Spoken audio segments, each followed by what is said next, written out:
How flat is flat? Well, that depends. The flattest you can pragmatically get is one sheet of atoms. And in fact, making something that is one sheet of atoms thick is a way to make certain types of supermaterials. Supermaterials, there's nothing really supernatural about them, they just do crazy things when you get down to that atomic scale. Like graphene supercapacitors. That's carbon arranged in a single atom layer that looks like a honeycomb. But it's made out of the same stuff you'd find in a pencil. Change its shape into that single layer, though, and it can do crazy stuff. Like, it can essentially be one of the fastest charging batteries ever. It even has magnetic properties, and it's the strongest material ever tested. And it's made out of pencil lead! So yeah, the shape of stuff like this really matters. And in fact, one of the first ways that graphene was ever produced was by scribbling with pencil lead and just using tape on it over and over and over and over again to get the layer of atoms super thin.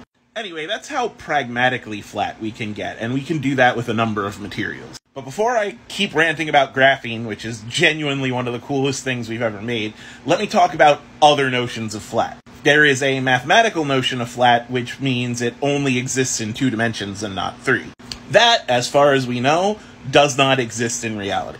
But it's a good way to model certain things. Like, we frequently use 2D surfaces on objects to model the shape of the universe, and by shape we just mean the properties of how space in the universe works.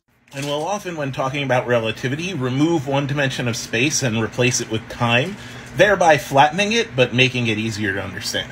But pragmatically, basically the flattest you could get is one sheet of atoms. Now, you could technically go flatter because you can go smaller than atoms, you can have particles. And like the Large Hadron Collider, will often deal with a single stream of protons. But whether or not you want to call that flatter is kind of up for debate, because when you get to the particle level, you get to quantum physics, and location gets really muddy when you get to quantum physics. So yeah, I'd say the flattest we can get is a single sheet of atoms.